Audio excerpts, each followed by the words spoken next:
நான் என்னுடைய உச்சத்தை விட்டுவிட்டு நான் அவ்வளவு வருமானத்தை விட்டுவிட்டு வானுவ வீட்டு வாசல எவன்டா நின்னா உன் வாட்ச்மேன் கூட நிக்கலையடா. இந்த கட்சி விட்டா அந்த கட்சி, இந்த கட்சி விட்டா அந்த கட்சி, இன்னும் ஒரு 6 நூற்றாண்டுகளை கடந்துச்சு இந்த நிலம், அந்த மண். தம்பி எல்லாம் வரும்போது இன்னும் கொஞ்சம் வலிமையா இருக்கும்னு நினைக்கிறேன். இப்ப நம்ம ஒரு ஆளே எழுத்து எல்லா பக்கம் சட்டை செய்ய முடியல. அப்ப அவர் வந்தா இன்னும் கொஞ்சம் ஆதரவா இருக்கும். அதனால அவர் வரணும். அவருக்கு இன்னைக்கும் மதிப்பு இருக்கு. இந்தியாவிலேயே அதிக சம்பளம் வாங்குற நடிகர் தமிழ்நாட்டில் அவர் தான் முதன்மையான நடிகர். உண்மையிலே பார்த்தா அவர் தான் இப்போதைக்கு சூப்பர் ஸ்டார். 150 கோடி அவருக்கு சம்பளம். 30 கோடி வரி போனாலும் 120 கோடி அவர் கையில் இருக்கு. அதை பொருள்படுத்தாம வர்றாருன்னா சரி, வரவேற்க வேண்டியதுதான். தமிழர்களுக்கு நிறைய கோடிக்கணக்கான பிரச்சனை இருக்கு.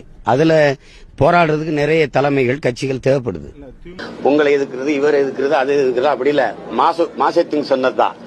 வன்முறையின் மீது தீராத காதல் கொண்ட மன நோயாளிகள் அல்ல நாங்கள். எல்லாரையும் எதுக்கணுங்கிற ஒரு பெரிய இது ஒரு மன நோயாளிகள் அல்ல நாங்க. சரினா சரி, தவறுனா தவறு. அதுல தம்பி விஜய் வரட்டும், வாழ்த்துறோம் தானே சொல்றேன். என்னுடைய அன்பு சகோதரன் அஜித்தும் ஐயா ரஜினிகாந்த் அவரும் தங்களுடைய புகழை வியாபாரம் செய்ய விரும்பவில்லை.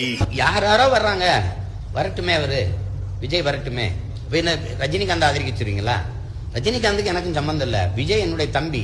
அவர் யாரையாரோ வந்து கட்சி ஆரம்பிக்கிறாங்க, அவர் வந்து கட்சி ஆரம்பிச்சா வரவேற்பேன்.